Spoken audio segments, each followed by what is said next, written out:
What's going on, YouTube?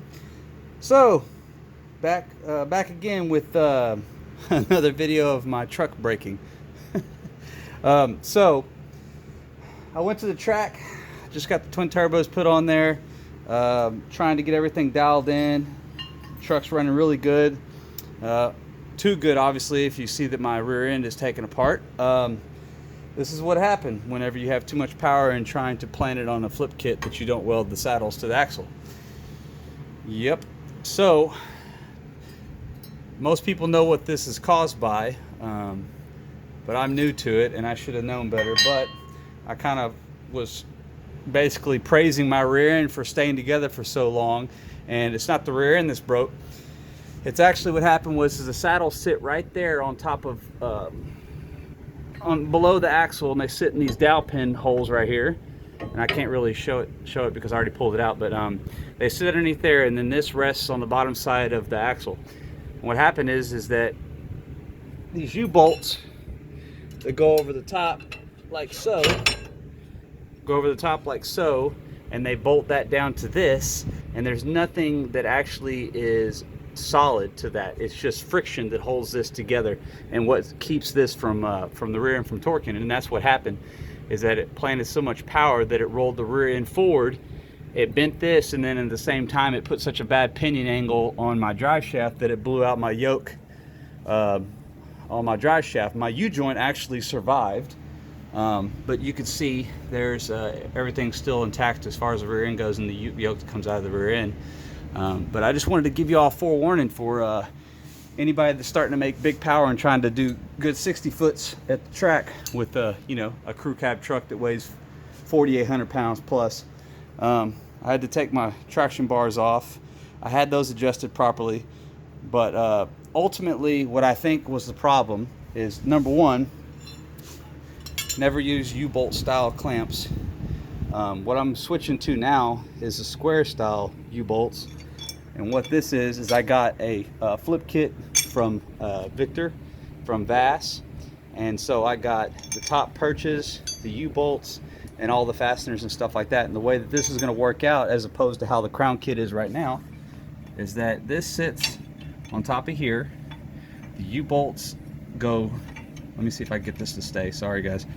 That stays like that. I'll get the light over here on this side so you can see better.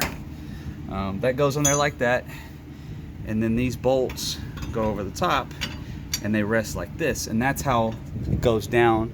And if the rear end was in a right angle, you'd be able to tell, but that's to give you a general idea. The U-bolts go right here and the other one goes on the other side, and it bolts down. Well, so that clamps the rear end from torquing forward and backwards, and it helps. It should be able to handle what power I'm making. What I'm going to go ahead and do as well, here's the new saddle that I got from the bracket.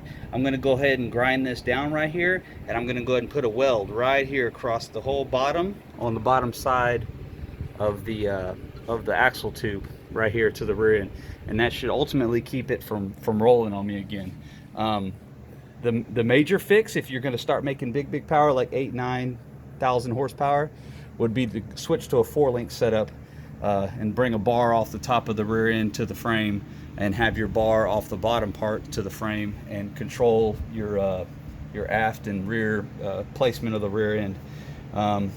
This truck's still a daily driver. I still like to drive it with a 4-link. Unless you spend a lot of money, the geometry isn't very favorable for daily driving it. So I'm still going to try to make this work. I'm hoping that welding this will buy me a little bit of time. I think it's going to be good as long as I take the necessary precautions as far as welding this up. And also to reiterate too, on these bolts, when I checked them, a lot of the torques were really low. I'm talking like 20 or 30 foot-pounds to break the bolts loose off the bottom of this. So that could have been a contributing factor to why the rear end had axle wrap and why it rolled. So if you're going to the track and you have a flip kit and you're making some good power, my suggestion is just for a sanity check, to check the bolts.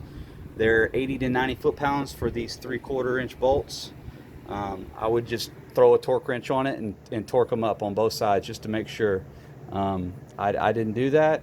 It's just one of those things you don't think about until it actually happens. So just a little just a little quick update video. I'm getting the drive shaft back tomorrow, so I should have that together. The guy that's repairing my drive shaft 100% is confident with not needing to upgrade it at all. I think everything's going to be okay. So we're just going to go back with the same U-joints, the 1350 U-joints, and I think everything will be okay. So yeah, hopefully get back to the track soon, guys. I just want to get y'all a video and something worthwhile, hopefully crack into the 9. So anyways, if you like the video, like, share it, subscribe, and I'll try to bring more content to y'all. Thanks, guys.